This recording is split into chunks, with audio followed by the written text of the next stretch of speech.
Hello. Good morning. Sa pangalan po ng dakilang Panginoong Jesucristo, isang mapagpalang araw po sa bawat isa sa atin. Andito po tayo sa ikalawang bahagi. Bakit po ikalawa? Kasi yung unang bahagi, tayo po ay sama-sama nag-iisa sa tinatawag na panalangin na lahat ng ating mga kahilingan, mga dinudulog, mga problema man yan, karamdaman, lahat yan, inilalapit natin sa Diyos sa pamamagitan ng panalangin. Kumbaga, tayo yung nagsasalita, ang Diyos ang tagapakinig. Para pakinggan ang ating panalangin, ito naman yung ikalawang bahagi na kung saan meron ibinababang sitas na siyang pinag-aaralan natin. At sa pamamagitan ng tagapangaral o tagapagpahayag ng salita ng Diyos na siyang gagamitin niya naman para ang kanyang salita na tinatawag na salita ng Diyos ipahagit naman sa atin at tayo naman ang tagapakinig. Sa madaling salita, para dinggin ang ating mga kahilingan, ang ating mga dalangin sa Diyos, siyempre, susubukin muna tayo kung hanggang nating pagbigyan ang kanyang aral na sinasabi sa mga sitas na ibinabahagi sa bawat gawain. Ngayon po, ang sitas ngayon, una, ayon po sa sulat ni Apostol Pablo sa mga taga-Galacia, sa Kapitulo 3, versikulo 1 hanggang sa 14. Aralin po natin. Sabi dito, o mga mangmang ng taga-Galacia, sino ang mga nagsigayumas sa inyo na sa harapan ng inyong mga matay si Jesucristo na napako sa krus ay maliwanag na inihayag? Ito lamang ibig kong maalaman sa inyo, tinanggap ba ninyo ang Espiritu sa pamamagitan ng mga gawang ayon sa kautusan o sa pamamagitan ng pakikinig ng tungkol sa pananampalataya? Ngayon po, aralin natin ano ba ang kalagayan ng mga tao sa Galacia.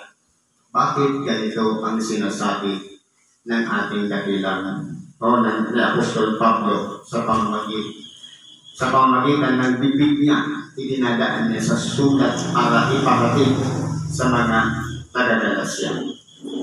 Dahil po, ang mga taga-Galacia, alam nila na si Jesucristo ipinako sa cross. Dahil ipinangaral niya sa kanila.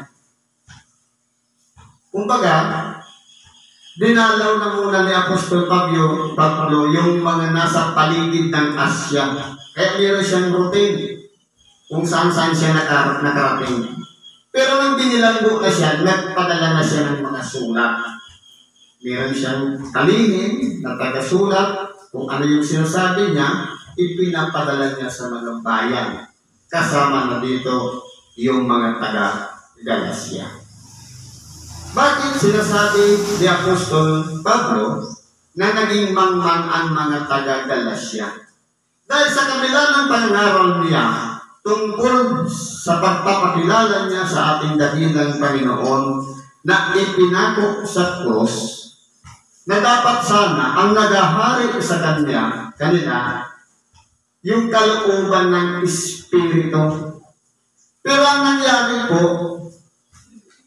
nagtatapos sila sa mga kautusan. Kumbaga, binabalikan nila yung senaryo na kung saan ang mga tao noong mga Israelita o mga Hintil ay masigasig pang sumusunod sa mga kautusan. Bakit po?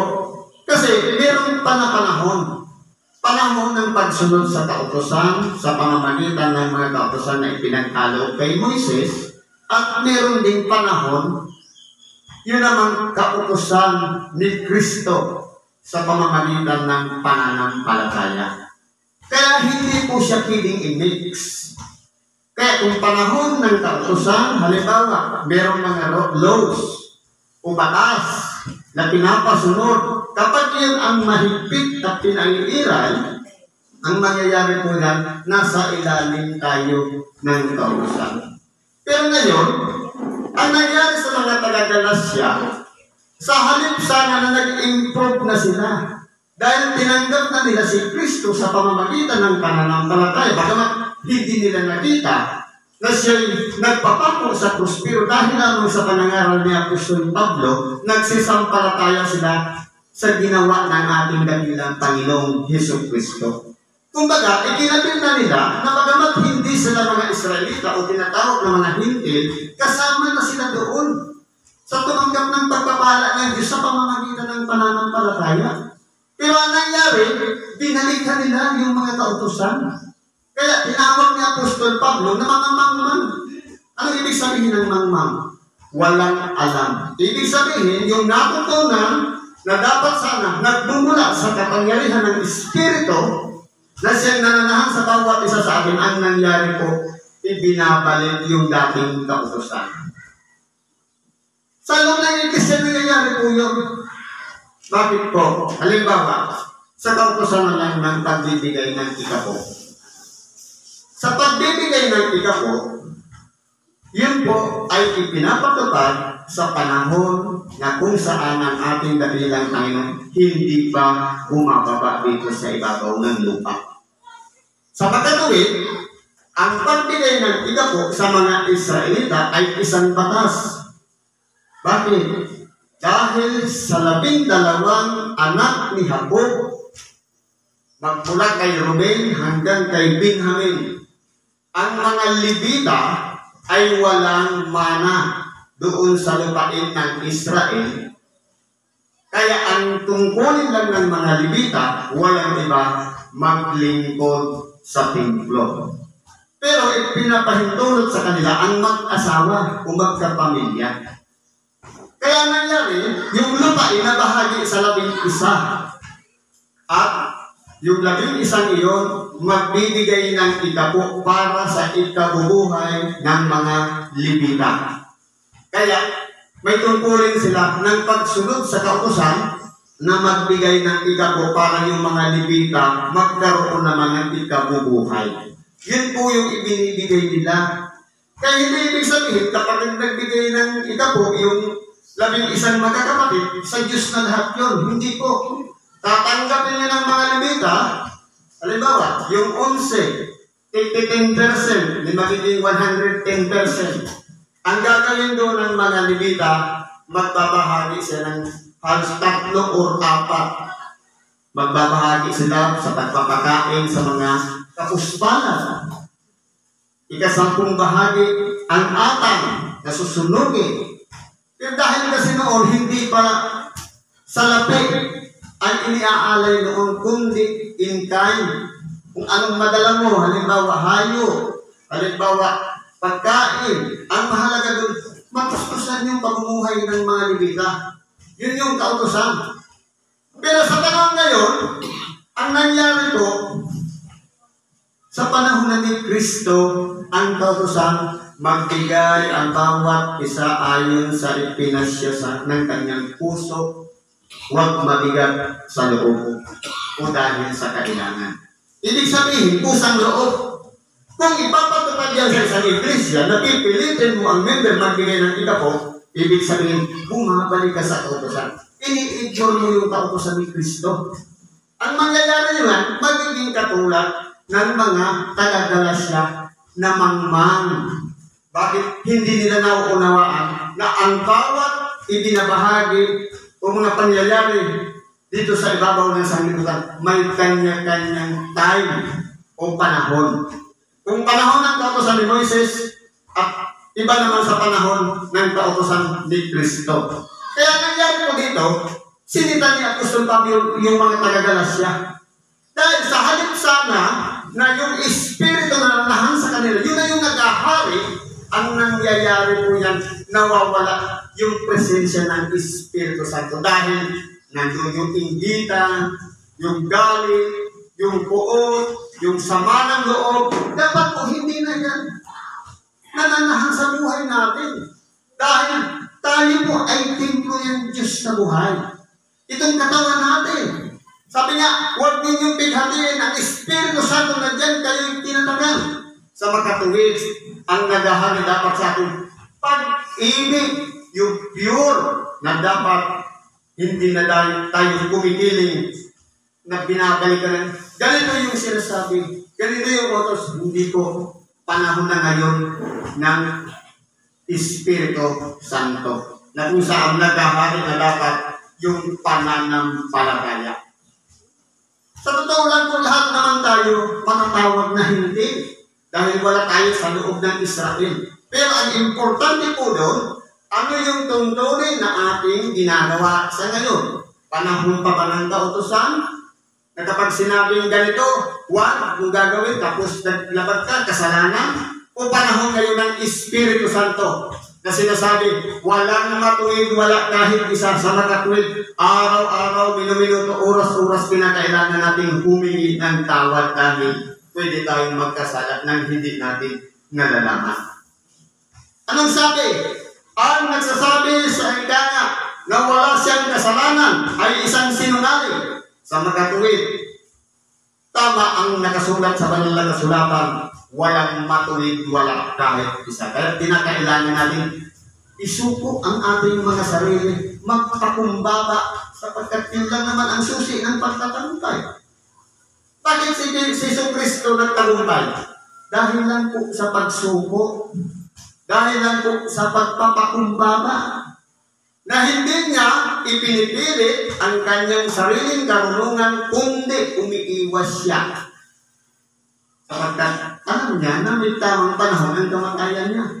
Pero hindi niya ipagsisiksikan ang sarili niya para lang mamatay na hindi niya kapanahunan, na hindi niya magawa yung pinaka-purpose kung bakit siya bumaba dito sa ibabaw ng lupa na walang iba ang maipako o maialay ang kanyang nag-iisang buhay para sa lahat.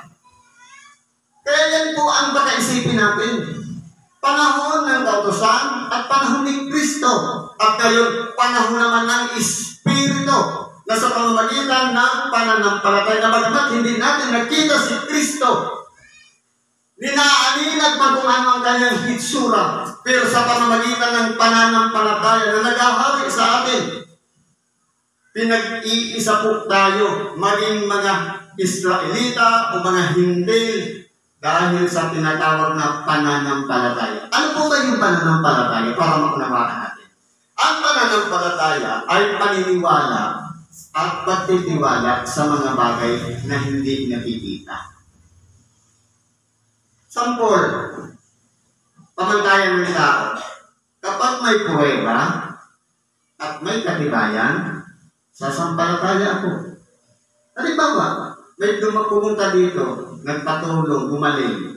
Nakita natin, gumaling na siya, sasampalataya na tayo. Pamantayan po yan ng tao. Pero sa Diyos, anong sabi? At sa inyong mga dinadalangin at hinihingi ay magsisampalataya kayo na inyong tinanggap na at inyong tatanggapin. Sa magkatuwid, hindi pa man natin nakikita na magaling na tayo, unahin natin yung pananampalataya sa kanating kakamtin. Yung kagalingan na hinihiling natin. Bakit matagal akong gumaling? Dahil pasaway tayo. Binibigyan tayo ng kabigatan sa ating buhay. Dahil sa halip na tayo sumusunod sa pamamagitan ng pananampalataya, may pagpipigil na tayo, papunta na tayo sa pag-ibig. Ang nangyayari, walang kontrol tayo sa bibig. Marami tayong kaaway, kaalit. Di parehas na tayo ng taga-Galasya. Naturingan pa naman tayo na nagsisimba. Pag-uwi sa bahay, iba-iba naman yung ginagawa, paninirang turi. Di magiging katulad tayo ng mga taga-Galasya na mga mangmang. Na nagpasimula tayo sa Espiritu, tinanggap natin yung bautismo ng Espiritu Santo, pagkatapos ngayon, kung abalik tayo sa laman, anong tawag sa atin yan? Mangmang. Kaya pa nang itinuturo dito ni Apostol Pablo, si Hesus Kristo'y napako sa krus na dapat mahayag sa buhay natin, na ang dati nating pagkatao, kasama na rin napako. At ang ikinabubuhay natin, kung itataas mo dito sa Kapitulo 2, sabi dito, ako'y napako sa krus na kasama ni Kristo. Dapat tutol na yung dati natin pag-uugali yan. Dapat, kung halimbawa, tayo'y walang kontrol sa bibig, tayo'y magnanakaw, tayo'y mapanirang-puri, nung tanggapin natin si Kristo, dapat putol na rin yun. Sabi dito, at kung si Kristo ang nabubuhay sa akin at ang buhay na ikinabubuhay ko ngayon sa laman ay ikinabubuhay ko sa pananampalataya. Doon na po maghahari yung pananampalataya. Na kumbaga, anumang bagay na mapapakinabangan ng ating kapwa, tutulungan natin sila. Hindi yung puro pintas. Kasi lahat tayo may good and bad sa buhay natin. Kaya anong dapat natin titingnan dito? Yung bunga ng pananampalataya na dapat lumago yun. Dapat magbunga sa pamamagitan ng mga mabubuting gawa. Kasi po yung mabubuting gawa, resulta na lang yan ng pananampalataya. Kung dati noon, para masunod mo yung kautosan, gumawa ka ng mabuting gawa ayon sa kautosan. Pero ngayon, uunahin mo yung pananampalataya. At yung bunga, resulta na lang yun ng pananampalataya. Kaya unahin natin yung pananampalataya. Sa pagkatuwid, meron na tayong malasakit sa kapwa. Meron na tayong pagmamahal sa kapwa. Hindi na tayo humahatol sa kapwa. Hindi na natin tinitingnan yung mga negative na buhay ng ating kapwa. Kundi kapag ang ating kapwa pumapasok na sa negative na kalagayan, tulungan natin siyang maging positive. Yun po yung kailangan natin. Sabi nga, magdalahan kayo ng pasanin sa isa't isa. Sa makatuwid, anumang bagay na pasanin ng isa na hihirapan na siya, tanungin natin, baka pwedeng i-share niya. Para yung pasanin niya, kasama na rin tayo sa papasan. Malay mo, iba kasi ang pag-iisip ng isang tao nasa kalagayan ng problema kaysa doon sa wala. Kaya nakapag-iisip ng tama, yung wala doon sa sitwasyon, makakapag-advise ng mabuti doon sa nabibigatan. Katulad na may karamdaman. Kung masakit palagi ang ulo, linggo-linggo, kung halos araw-araw na palagi masakit ang ulo, paano ba yun makakapag-isip? Siyempre, yung walang sakit sa ulo, yun ang makakapag-advise. Unless na dapat i-share muna yung problema niya na sumasakit pala ang kanyang ulo. Paano kung nililinin at hindi niya naman binabahagi? Magtulungan ba siya? Kaya, ang pagdadala ng pasanin, sinishare yan. Para yung halimbawa, may problema ka, palaging sumasakit ang ulo, yun pala ang tingin pala ng doktor, migraine. Itong sinasarili mo lang, hindi mo naman sinishare. Yung pinag-sharean mo, yun ang yung pasanin niya na rin yun. Dahil binahagi mo sa kanya, kumbaga involved na rin siya sa pag-alala sa'yo. Kaya, hindi tingnan po natin, kapag kinagaharian pa rin tayo ng mga bagay na inggit galit, hindi natin sila tutulungan. Pero, kung nagahari ang Espiritu Santo, kung titingnan po natin, lahat ng kasulatan, iba-iba ang nagsulat, iba-ibang panahon, iba-ibang pinagmulan ng tao, pero nagkakaisa sila ng sinasabi dahil isang Espiritu lahat ang namumuna sa kanila.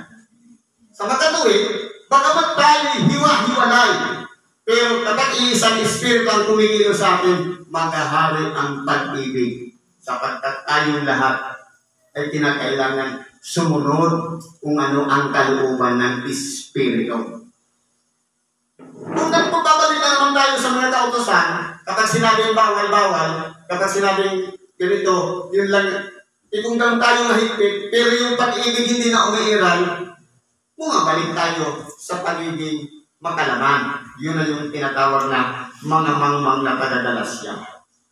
Dapat, nagsimula na tayong tumanggap ng aral ng salita ng Diyos. Sabi dito, sa pamamagitan ng pakikinig ng tungkol sa pananampalataya. Kasi po, yung Ebanghelyo, doon tayo hinuhugo.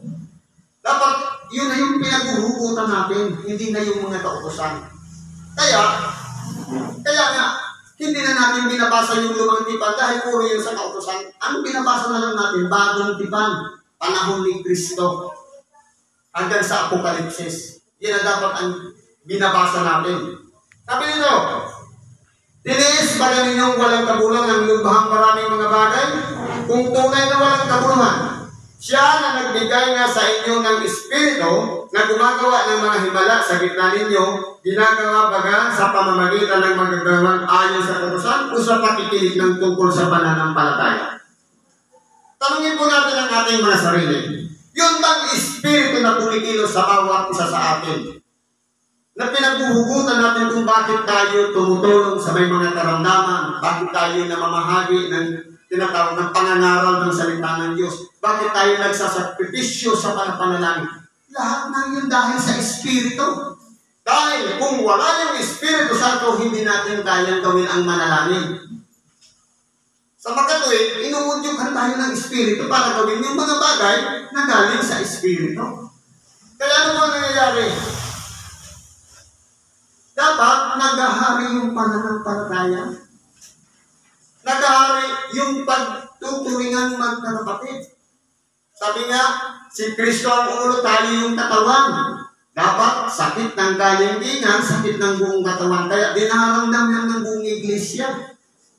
Yung mga problema na yan, kaya kinakailangan po, dapat intact tayo sa isang Espiritu na walang iba ang sumunod tayo sa kalooban ng Espiritu Santo. Na diyan tayo tinatakan, diyan tayo tinawag, yung tinanggap nating bautismo ng Espiritu Santo at apoy. Ito na yung pagiging isang bagong nilalang o bagong tao sa harapan ng mga lahing liko. Dapat yun yung pinamumuhay natin. Gaya nga ni Abraham na sumampalataya sa Diyos at ito'y ibinilang sa kanya ng katwiran. Paano kung sumampalataya si Abraham? Dahil si Abraham, bagamat wala nang pag-asa, lipas na yung kanyang asawa, hindi na dinadar na ng buwan ng dalaw, pero yung pananampalataya niya, naghari, na yung pangako sa kanya sa pamamagitan ng isang anghel, na maliban sa kanyang isang anak na si Ismael ay magkakaroon pa siya ng isang anak sa kanyang asawang si Sarai. Sinampalatayanan po yun ni Abraham. Kaya ibinilang yung nagkatwiran ng Diyos kay Abraham. At sapagkat ipinakita na ng kasulatan na aari ang ganap ng Diyos ang mga hindi sa pamamagitan ng pananampalataya. Ito lang yung chance ng mga hindi. Yung pananampalataya para ariin tayong ganap. Dahil noong panahon, ini-ignore ng mga Israelita ang mga hindi. Pero, magpasalamat tayo dahil binuksan ng Diyos yung pangangaral ng Ebanghelyo sa mga hindi. Kung maalala natin si Simon Pedro, hindi ba ga nangatwiran pa siya? Nung magkaroon siya ng panaginip, nang sabi, lahat ng hayop na nakalagay doon sa isang parang lamba o kumot na bumababa, ang sabi sa kanya ng isang tinig, magpatay ka at kumain. Anong sagot ni Simon Pedro? Hindi ko gagawin ang isang bagay na marumi. Ipinalalagay niyang marumi ang mga hindi. Pero anong sabi sa kanya? Kumain siya. Ibig sabihin, binubuksan na ng Diyos, ipinapahintulot na ang panangaral ng Ebanghelyo sa mga hindi. Kaya pasalamat tayo dahil sa mga tao na nagsikap, nagtaguyod at nangaral ng Ebanghelyo hanggang sa makarating sa lugar natin. Pasalamat tayo at nililimbag natin na rin ang mga banal na kautusan, ang banal na kasulatan na binabasa na natin. Dahil noon, meron ka lang isang sitas o versikulo na ginagamit mo sa pangalan ni Jesu Cristo, papatayin ka. Kasama doon si Apostol Pablo na saksi para patayin yung lahat ng sumasambit sa pangalan ng dakilang Panginoong Jesucristo. Pero po, yung pagiging hintil, hindi na nangahulugan, hintil pa rin. Dahil inupin na yung pangangaral ng salita ng Diyos, nagkaroon tayo ng chance. Ilalapit lang natin ang ating pananampalataya. Napagamat, malayo tayo doon sa Israel, pero dahil sa pananalig, kasama na rin tayo ng mga Israelita. Dahil naging open na yung Ebanghelyo sa lahat ng tao. Sabi dito, kaya ang mga sa pananampalataya ay pinagpala kay Abraham na may pananampalataya. Totoo po. Bagamat tayo, sasabihin natin, lahi tayo ni Abraham, lahi naman talaga tayo ni Abraham. Dahil ang lahi ni Abraham na nagmula sa kanya, ang palatandaan niya sa mga lalaki, pagtutuli. Kaya lahi tayo ni Abraham, kahit lahat naman ng mga Pilipinong lalaki nagpapatuli. Yan yung palatandaan ng lahi ni Abraham. Ngayon po, yung pagpapala kay Abraham sa pamamagitan ng pananampalataya, siya po kasi ang pinagmula ng pananampalataya. Na iyan naman ay kinukopya natin. Na bagamat hindi niya nakita kung hindi niya pa nakikita na magkakaroon siya ng anak, sinampalataya niya. Tayo rin. Hindi rin natin nakita si Kristo ang kanyang pagtubos, pagdipa sa krus, sinampalatayanan din natin. Ito yung puwersa na nagtutulak na parang binibilang na rin natin ang ating sarili na kasama na rin doon sa kanyang dinipaan. Ang tawag doon, pananampalataya. Kaya po, meron ng chance yung mga hintil na tumanggap kay Kristo. At meron na rin siyang karapatan para manahan ang Espiritu Santo sa mga hintil. Kaya nararamdaman natin ang presensya ng Espiritu Santo. At nararamdaman din natin na parang malapit lang ang Diyos sa atin. Dahil kasama na tayo sa itinuturing na mga tinubos at pinahahalagahan tayo ng Diyos. Lahat ng tumatanggap sa Kanya sa pamamagitan ng pananampalataya. Sapagkat ang lahat ng sagawang ayon sa kautusan ay nasa ilalim ng sumpa. Totoo po. Kapag tayo ay nasa ilalim pa ng kautusan, babalikan natin yung mga kautusan ni Moises. May sumpa doon. Kahatulan. Kaya ano nangyari sa ating dakilang Panginoon? Nabuhay siya sa ilalim ng kautusan. Kaya, kinakailangan siyang mamatay dahil sa kautusan. Sapagkat maraming maihula ang mga propeta tungkol sa kanya. Na yun ay kautusan para sa ating dakilang Panginoon na kanyang ginanap. Na sinasabi, sapagkat nasusulat, sinusumpa ang bawat hindi nananatili sa lahat ng bagay na nasusulat sa aklat ng kautusan. Maliwanag na sinuman ay hindi naringanap sa kautusan sa harapan ng Diyos sapagkat ang ganap ay mabubuhay sa pananampalataya. Pero titingnan po natin dito, si Kristo ay katulad ng isinumpa dahil siya ay nasa ilalim ng kautusan, kaya siya ay namatay sa krus. Pero tayo po, ilalakip lang natin ang ating sarili doon sa kamatayan sa krus sa pamamagitan ng pananalig o pananampalataya sa Diyos. Na yun po ang nagbibigay sa atin ng pag-asa para mabuhay. Na kumbaga, ang pananampalataya ilalagay natin kay Kristo, yung bautismo. Na pagkatapos ng siya'y mamatay sa krus, kung ilalagay natin yung pananalig natin sa Kanya, kasama na rin dapat namatay ang dati nating pagkatao na iminawangis sa bautismo. Na inilulubog sa tubig at paglutang dapat bago na tayong nilalang. Hindi na nasusunod yung gusto natin. Kapag ayaw natin magsimba, ayaw. Kapag minsan gumagawa pa na tayo sariling dahilan, labahan. Bakit hindi mo labahan ng ibang araw? Itataon mo pa talagang araw ng pagsamba. Hindi ba ka? Kaya tulitin ang punan, kung naghahari ang pananampalataya, wala kang pakialam sa labahan mo, basta ngayon, Sabado pupunta ako sa templo. makikinig ako ng Ebanghelyo. Dahil next week, iba na naman ang topic. Ibig sabihin, priority natin yun. Dahil Espiritu ang nagdiligtas sa atin para lumabas ka ng bahay mo, makinig ka ng Ebanghelyo. Yun po yung kinakailangan. Sabi nito, ang kautusan ay hindi sa pananampalataya, kundi ang gumaganap ng mga yaon ay nabubuhay sa mga yaon. Kaya po, kung tayo pa'y nasa ilalim ng kautusan at ginaganap pa natin ang sang-ayon sa mga kautusan, doon tayo nabubuhay. Pero hindi na dapat ganun. Nabubuhay na tayo sa pananampalataya. Sabi nito, sa sumpa ng kautusan ay pinubos tayo ni Kristo. Totoo po. Yung kautusan kasi may sumpa, kaya nga namatay si Kristo dahil sa ilalim siya ng kautusan. Na kinakailangan, sabi nito, sapagkat nasusulat, sinusumpa ang bawat binibitay sa punong kahoy. Sino po yun? Ang ating dakilang Panginoon. Nakabitin siya, pako lang ang may hawak sa kanya para hindi siya malaglag doon. Kaya po, kung titignan po natin dito, tayo po ay mga hintil. Hindi natin siya nakita. Una aninag man o nakita man ang ating mga mata. Pero, ilakit lang natin ang ating pananalig na hindi lang Israelita ang dinipahan niya, kasama na rin tayo. Magiging kasama tayo sa pamamagitan ng pananalig o pananampalataya. Dahil naniniwala tayo na dinipahan tayo, at nagtitiwala tayo sa kanyang ginawa, kasama tayo doon sa binubos.